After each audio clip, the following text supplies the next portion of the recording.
Hey everyone, I'm Travis Guillory in the Shape Your Future Healthy Kitchen with Chef Valerie from OUTU School of Community Medicine. Thanks for coming in for us today. Thanks for having me here. Of course, we love having you in here because we love finding healthy alternatives for dishes or for sauces or, I mean, just for things to snack on in general, some healthier options. So what are we going to be making with this today? So we're going to be making a chili verde or a green chili sauce. So sauce, salsa, same thing.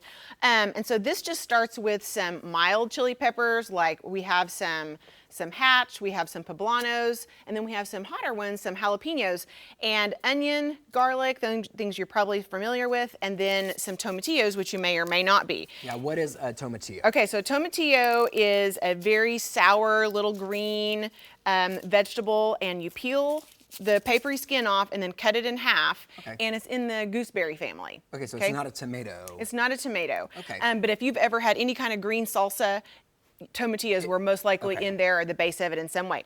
Okay, so all of these vegetables were sliced in half and put on this sheet pan and broiled in the oven until they started to brown a little bit and soften.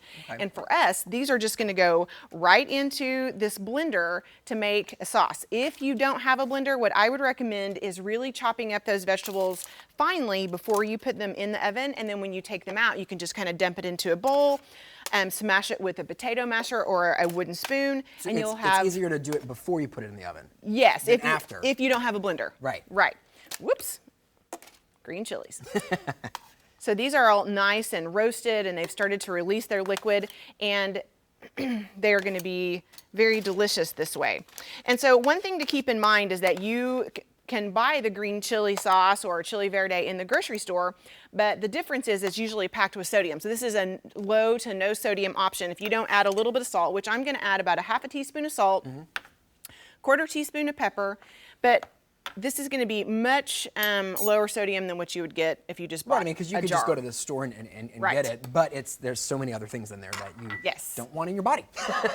This is all dried cumin, dried oregano, dried sage, and this is just going to get blended until it's the consistency that you want. So it could be very, very thin, or it could remain a little bit chunky. I'm just going to give it a couple of pulses.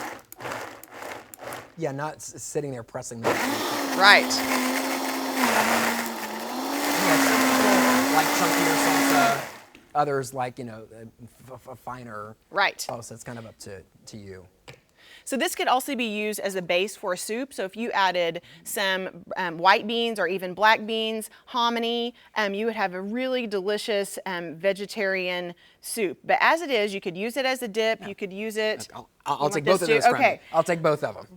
Okay, so that's just chili verde, very low sodium, very full of flavor. Yeah, it could be a snack, it could be a topping for something, a really diverse, versatile thing that we just made there. Awesome. Well, if you want to learn how to make this and all of the other things that we make here in the Shape Your Future Healthy Kitchen, head over to our website, kjrh.com. This recipe, as well as everything else that we cook here, are all on our website for you to cook at home to have some healthier options for you and your family.